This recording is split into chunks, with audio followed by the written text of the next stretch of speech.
This morning for you on Daybreak, we've got to talk about the vice presidential debate and break that down. And midterms are fast approaching for college students. How Missouri State is helping its students through the stress. Also, Governor Mike Parson announces more than $133 million in funding to support several areas. We'll explain how that money will be divided and more. It's all ahead this hour for you on Daybreak. Good morning, and thanks for starting your day with us here on Daybreak. Today is Thursday, October 8th. I'm Jennifer Abreu. And I'm Joe Moreno. We are almost to that weekend stretch right now, right? Almost to the weekend, and Beth has been telling us it's going to be a nice one. It's been warm all week. That's right. Hopefully a nice weekend too, right, Beth, for apple picking and all the fall activities? Yeah, great weekend for the fall activities. The problem is it's not going to feel like fall. It's still going to feel like summer, but that's okay. Apples in season are always good. At least it's not winter.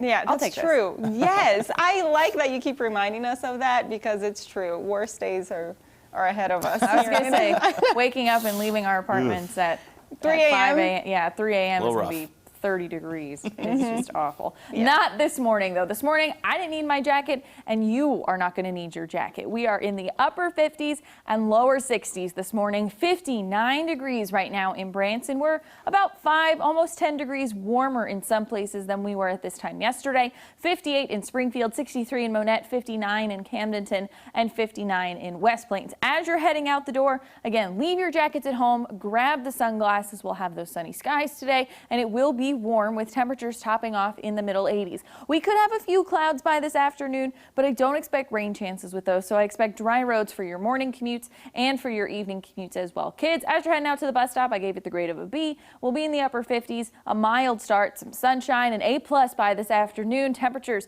topping off in the middle 80s, warm and sunny again. We might have a few clouds, so if Oliver wants to go out and lay out in the sun, I say go for it because we'll have those sunny conditions at least through the morning hours. So here's what you need to grab before you go. You'll need your sunglasses, your mask, your phone, your keys, and of course, don't forget your wallet. Here's what we're looking at. Sunny and warm again today. A couple of spotty showers are possible tomorrow afternoon. I have a Hurricane Delta update and how that's going to bring us some rain chance possibilities into the day on Saturday, and then cool fall-like conditions for next week. I'll have your full forecast in 10 minutes. All right, Beth, thank you. Moving on now to some national news. Last night was the lone vice presidential debate of this election cycle. Here is a look at some of the highlights.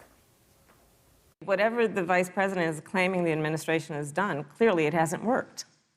When you're looking at over 210,000 dead bodies in our country, American lives. When you say what the American people have done over these last 8 months hasn't worked, that's a great disservice to the sacrifices the American people have made. Separated by a distance of more than 12 feet and with plexiglass barriers between them, Senator Kamala Harris and Vice President Mike Pence sparred not only over the initial handling of the pandemic, but also over some of the ongoing efforts to end it. If the Trump administration approves a vaccine before or after the election, should Americans take it, and would you take it?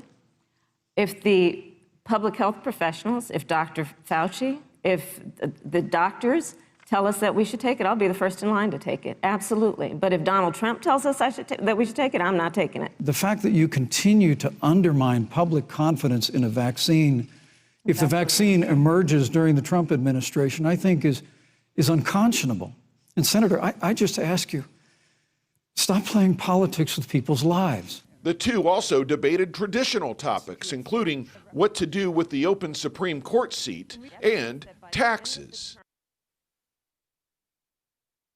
And we wanted to know your take on last night's debate and know who you thought had the stronger performance between the two candidates.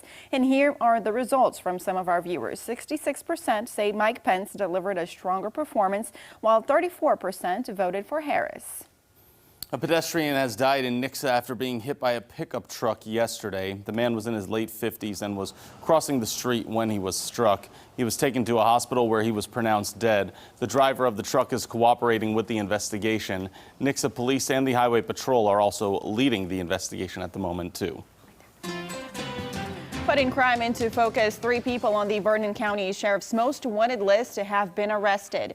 29-year-old Cole Ogle and 28-year-old Cody Bowles from Nevada and 35-year-old Amanda King. All 3 were wanted for multiple felony warrants. The suspects were found in Jericho Springs this morning. Drugs were also discovered during a tactical raid on the property. New for you this morning, too. Missouri State is working to help students and faculty de-stress from midterms. Always a tough time of year. Nigel McDonald visited the campus. She's in studio this morning to explain what this university is doing to help. Nigel, good morning. Yeah, Joe, well, good morning. MSU is hosting a virtual wellness week, which kicks off next Monday.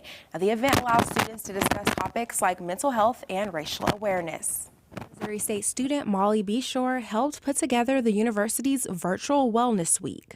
Being in a global pandemic, everyone is struggling to figure out what is going on with themselves, friends, family members. The event features topics of the day, special guest speakers, giveaways, and ways to promote physical and emotional health. Mental health is something that's kind of talked borderline, baseline, surface level about. And we always say, check in on your friends, make sure they're okay, but that really shouldn't be a weight that you have to bear yourself. Beshore says the goal is to educate and provide resources for all. We have reached out to students as well who we think have some important word to say in the matter, and I think that that'll really help because it's nice to put a face to the name. It's nice to see an age of somebody that you can relate to. The week-long event includes topics like self-care and stress management, as well as Black Lives Matter and LGBTQIA+.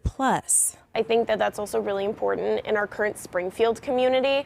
It's another thing that really does contribute to mental health issues if you don't feel accepted by your community, if you don't feel accepted by your peers. Students can participate in the discussions virtually through their Instagram profiles. Something that you're probably already doing. You probably wake up and check your phone, so I'm kind of just hoping that we pop up where the students already are. I think that students get a little tired of being lectured at all day, so I really didn't want it to feel like another class that they necessarily had to go to.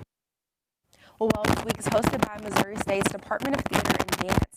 Its Instagram page is MSU Theater Dance, and it will serve as the main hub for information on the event. And of course, you can always visit our website, ozarksfirst.com, for a complete schedule. Greene County was tasked with distributing about $34 million in CARES Act relief funding, and about $9 million is left to allocate. According to the CARES Act Transparency Dashboard on the county's website, of the $9 million left to allocate, $5 million of that is in the small business sector, the most of any category by far. Grant Administrator Lyle Foster is heading up the committee of about 30 people making those decisions, and he says they have nearly 300 applications left to review for area small businesses, and they are trying to work quickly. Each applicant must meet a certain eligibility guideline to qualify, and Foster says that makes for some tough decisions. It's hard to tell an organization or to tell a small business that they don't meet the criteria for one reason or another, because everybody, is impacted or hurting in some way. So that's difficult. That money must be allocated and spent by businesses by the end of this year. Taking a live look outside, things are quiet and it's warm as you head out the door. You are not going to need your jacket today. We're starting off this morning with temperatures in the upper 50s and lower 60s. Another warm day today with temperatures expected to top off in the middle 80s. Plenty of sunshine, and we're in the 80s for the rest of this weekend. I have that plus more fall-like conditions next week. We'll do that right after the break.